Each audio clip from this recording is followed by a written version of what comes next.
बिस्मिल्लाहिर्रहमानिर्रहीम। अस्सलामुअलैकुम दोस्तों। आज एक तालिबा जिसका नाम अपर्णा है, डॉक्टर जाकिर नाइक साहब से सवाल करती है।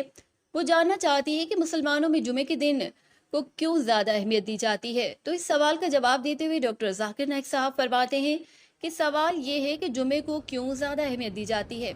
हमारे प्यारे नबी सल्लल्लाहु अलैहि वसल्लम ने फरमाया है कि जुमे का दिन हमारे लिए हफ्तावार ईद की तरह है, और फरमाया जैसे कि ईसाइयों के यहाँ इतवार को यहूदियों के यहाँ हफ्ते का दिन मनाया जाता है, चुनाचे मुसलमानों के मुख्तलिफ होने के लिए नबी करीम सल्लल्लाहु अलैहि वसल्लम ने जुमे का इंतखाब किया है।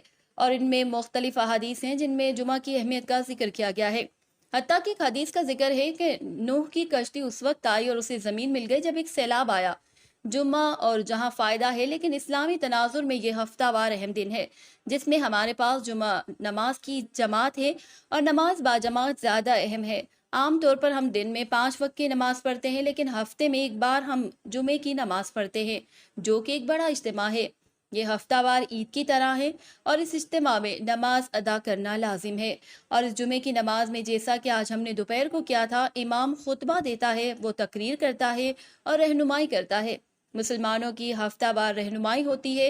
वो क्या तकाजे हैं कि वो मकामी अमूर के बारे में बात कर सकता है, वो अहम चीज़ों के बारे में बात कर सकता है और पैगाम पहुंचा सकता है। इसलिए जुमे के रोज़ बुनियादी तौर पर मुसलमानों की ईद का दिन मनाया जाता है और यह हफ्तावार मेन डे है।